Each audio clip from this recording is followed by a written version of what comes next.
పాండ్రిగా ఇలా చాలా ముచ్చట్లున్నాయి. నిమ్మలంగా అర్ధగంట సేపు ముచ్చట పెట్టుకుందాం. లేట్ చేయొద్దు. ధూమ్ధాం ముచ్చట్లు షురు.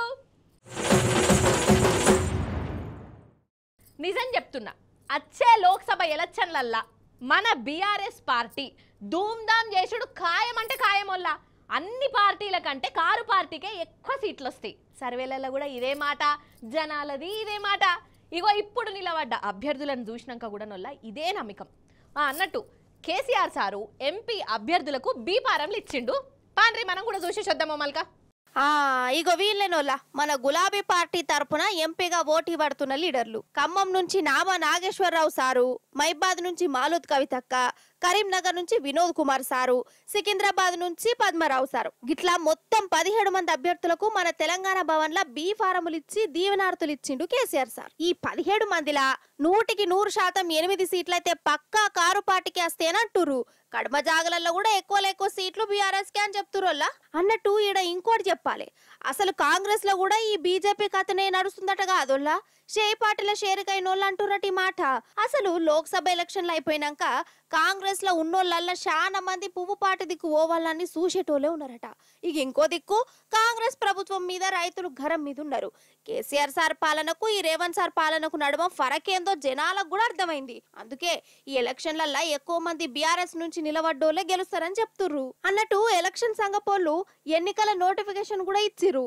మన తెలంగాణలో 17 ఎంపీ, సికింద్రాబాద్ కంటోన్మెంట్ అసెంబ్లీ ఉప ఎన్నిక మే 13వ తారీఖున ఉంటాయి. పోటీ చేసేటోళ్ళ నామినేషన్లు తీసుకునుడు కూడా షూర్ అయిపోయింది. ఇప్పటికే 25వ తారీఖు దాకా ఇవ్వచ్చునట్టు ఈ నామినేషన్లు. ఇక ఎవరన్నా మేం పోటీ చేయంతి అని మనసు మార్చుకునేటోళ్ళు ఉంటే ఏప్రిల్ 29 తారీఖున వేసిన నామినేషన్లు వాపస్ తీసుకోవాలి. ఇక వచ్చే నెలల ఎలక్షన్లు ఉంటాయి. జూన్ 4వ తారీఖున ఎవరెవరు గెలిచిరు ఎవరు ఓడిపోయారో తెలిపోతుంది అన్నట్టు.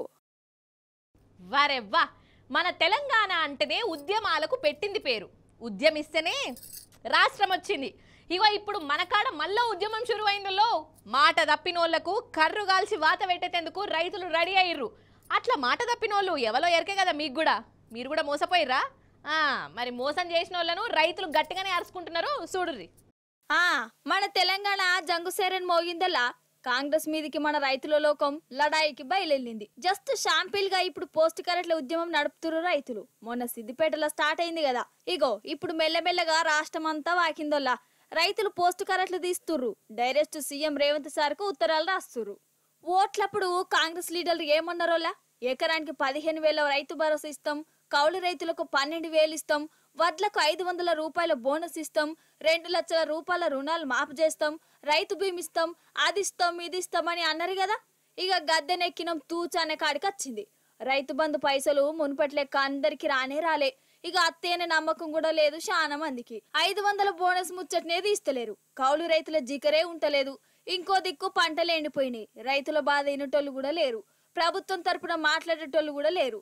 అసలు రైతులను దేకటోళ్లే లేరు. ఇక రేవంత్ రెడ్డి సార్కు చెప్దామంటే ఆ సార్ వారేమో ఇన్నట్టే చేస్తుండట. మనిషి మాట్లాడు తర్వాత ముచ్చట అసలు కనబడుడే గగనమైంది. ఎంతసేపు ఢిల్లీ హైదరాబాద్ ఢిల్లీ బెంగళూరు అనుకుంటా విమానంలో తాపకోసారి చెక్కలు కొట్టుడే అవుతుంది గాని మా గోసను మాత్రం అస్సలు పట్టించుకుంటలేడని రైతులే చెప్తురు. అందుకే మొన్న సిద్దిపేట రైతులు పోస్ట్ కరెంట్లు రాసి రేవంత్ సార్కే పంపిరు కదా. ఇక సిద్దిపేట జూయించిన తొవ్వల కడమ జిల్లాలు నడుస్తున్నాయి. అంతటా పోస్ట్ కరెంట్ల ఉద్యమం నడుస్తుంది. అగో మంచిర్యాల జిల్లా రైతులు రేవంత్ సార్ కు కారెట్లు రాసుకుంటా రైతుల బాధలు చెప్పుకుంటారు. రేవంత్ రెడ్డి, నువ్వు ఇస్తానన్న ఆజ్ఞ ఏమైంది? రైతుకు రుణమాఫీ 2 లక్షలు నేను ఎక్కిందంటే నువ్వు చేస్తానన్నావు. మరి ఇప్పుడు బోనస్ 500 చేస్తానన్నావు. మరి ఇప్పుడు ఇట్లా ఇస్తానని ఇట్లా మోసం చేసుడు ఎంతవరకు న్యాయము? అన్యాయం చేస్తానవు నువ్వు. నీ న్యాయం ఎక్కడున్నది? నువ్వు ఎంతవరకు ఇట్లా రైతులని న్యాయం చేస్తావు? ఇప్పుడు ఒక్కడొక్కడు మా దగ్గరికి వచ్చి బ్యాంక్ వాళ్ళు వచ్చి మమ్మల్ని ఇబ్బంది పెడుతున్నారు. మా ఇల్లు జగజెత్తానంటారు. నువ్వు ఇస్తానన్న ఆజ్ఞ ఏదయ్యా? నువ్వు చేస్తానన్న పని క్వింటల్ కంటికి 500 బోనస్ ఇస్తానన్నావు, ఇయ్యలేదు. నువ్వు ఎన్నో ఆజ్ఞలు చేసినావు, అవధానాలు ఇచ్చినావు. నువ్వు అన్ని మాత్రం దుబ్బుడు లెక్కలు చేస్తున్నావు కానీ మంచి లెక్కలు అయితే నువ్వు చేస్తలేవు. మేము మాత్రం నీకు ఓట్లేస్తానికి సిద్ధంగా లేం. రైతుల ఉద్యమానికి మన బీఆర్ఎస్ పార్టీ హిమ్మత్ ఇచ్చిందోలా రేవంత్ రెడ్డి సార్ దిగచ్చి రైతుల గోస అయినేదాకా ఈ పోస్ట్ కరెంట్ల ఉద్యమం ఇంకా పెద్దగా చేయాలని కేసీఆర్ సార్ కూడా పిలుపునిచ్చిండు. రైతులు గింత గోసపడుతున్నా ఆగర్సే గిట్లనే చూసి చూడనట్టు ఆమ్జన్ కొడితే మాత్రం కాంగ్రెస్ పార్టీకి బుద్ధి చెప్పుడు ఖాయమని రైతులు చెప్తుర్రు.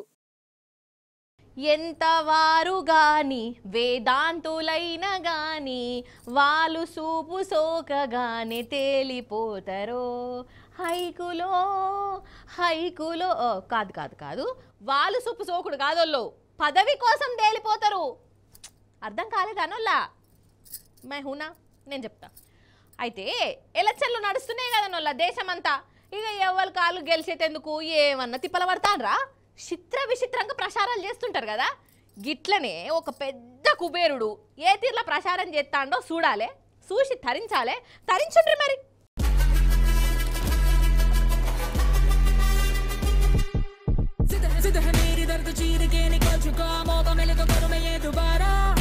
అద్ది రబ్బన్న హైలెస్సా ఆహా అవో మూటలు మోస్తున్నాడు చూడు.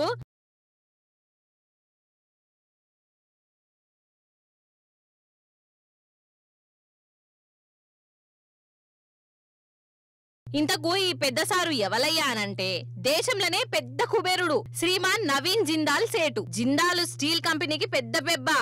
ఈసారి పువ్వు పార్టీ తరపున ఎంపీగా నిలబడ్డాడులో. ఇక పువ్వు పార్టీల షరీక్ అవుడుతోనే ఒక్కొక్కరు ఎట్లా మారిపోతారో మీకు ఎరుకున్నదే కదా. అసలు నన్ను అడిగితే కమలాసన్ కూడా వనికిరాడోల్లా. ఇగో ఇప్పుడు ఈ జిందాల్ సారు ఓటర్ల కోసం గిట్లా మూటలు మోస్తున్నాడు.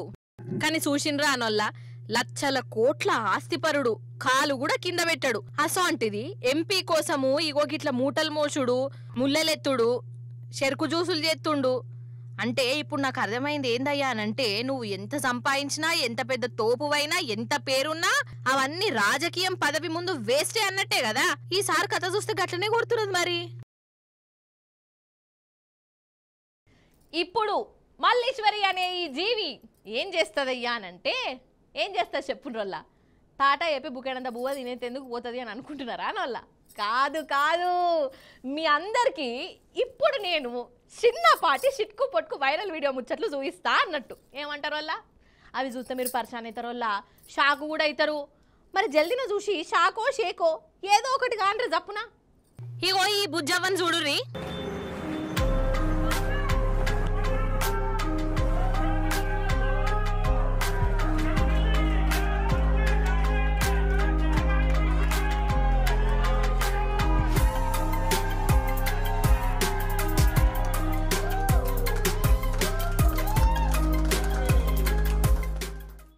చూసిండ్రా పర్షాన్ అనిపించింది. స్కేటింగ్ చేస్తుంటే మన కళ్ళు జిగేలు జిగేలు అంటున్నాయి కదా. గిన్నీస్ బుక్ వాళ్ళకు కూడా గట్లనే జిగేలు మన్నాయుల్లో. అందుకే ఆలస్యం చేయకుండా అప్పటిదప్పుడే గిన్నీస్ బుక్ లా ఈ బుజ్జవ్వ పేరు రాసుకున్నారు. అంటే ఈమె గిన్నీస్ బుజ్జవ్వ అన్నట్టు.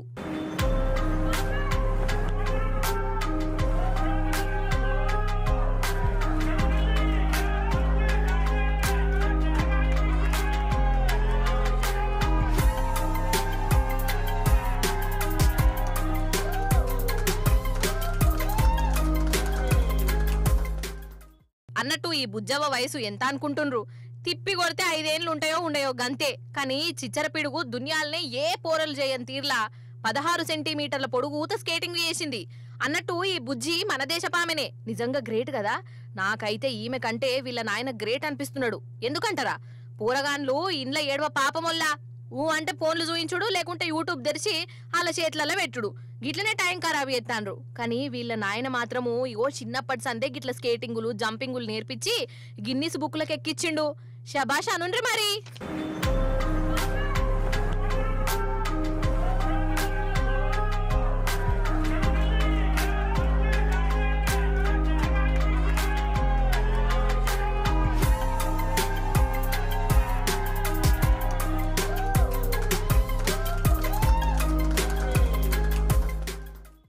ఇవన్నట్టోళ్ళ యాలిటీ ముచ్చట్లు.